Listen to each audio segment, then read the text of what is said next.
Maging saksi sa kabayanihang tampok sa OFW Diaries. Hatid sa inyo ng Arthurson, Liverade Silimarine Capsule, My Marvel Tahibo, Optin at Clements.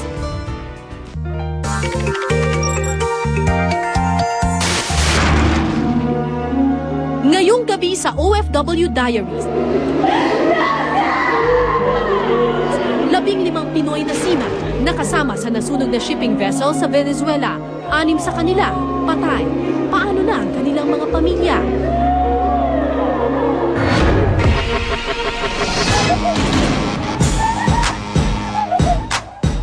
At ipagbunyi natin ang tagumpay ng mga kabataang Pinoy na nagkampiyon sa World Supremacy Battlegrounds sa Australia.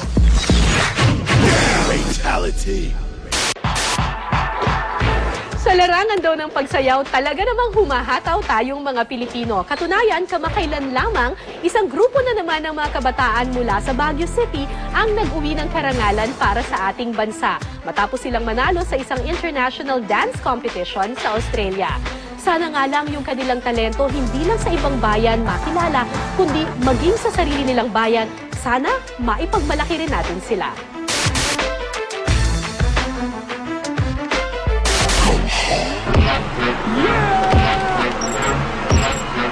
Ang mga pinakamagagaling na dancer mula sa iba't ibang panig ng mundo nagpasiklaban sa ika-4 na World Supremacy Battlegrounds na ginanap sa Melbourne, Australia nitong Nobyembre. Mula sa 6 na pangkat, ang itinanghal na Grand Champion From the Philippines, Amplified! Hip-Hop Amplified! Mga kabataang Pilipino. So nung in-announce na all the way from the Philippines, ayun, nagtalunan na kami, iyakan na, dala-dala namin yung flag. Pero hindi namin na-expect na gano'n. Ang sabi namin, uuwi tayo masaya, uuwi tayo na buo pa rin tayo. At least magandang experience to sa atin. Pero yun nga, pinahintulot ng Diyos, nanalo kami. Muli, naitaas ang bandila ng Pilipinas sa larangan ng pagsasayaw.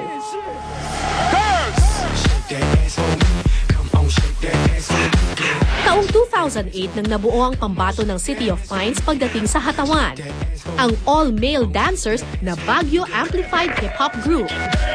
Ang 14 nitong miyembro pinagsama-sama ng kanilang hilig at galing sa pagsasayaw ng hip-hop. Sabi nga nila, ang hip-hop nananalaytay sa dugo ng mga Pinoy. Ang suporta naman ng mga grupo dito sa Pilipinas, mas marami naman yung nagkakaisa pagdating sa gantong larangan. Bago pa manalo sa International Dance Contest, sumasali na sila sa iba't ibang dance contest dito sa Pilipinas. At ang ipinanalo nilang sayaw, ibinida ng grupo sa kanilang mga kababayan.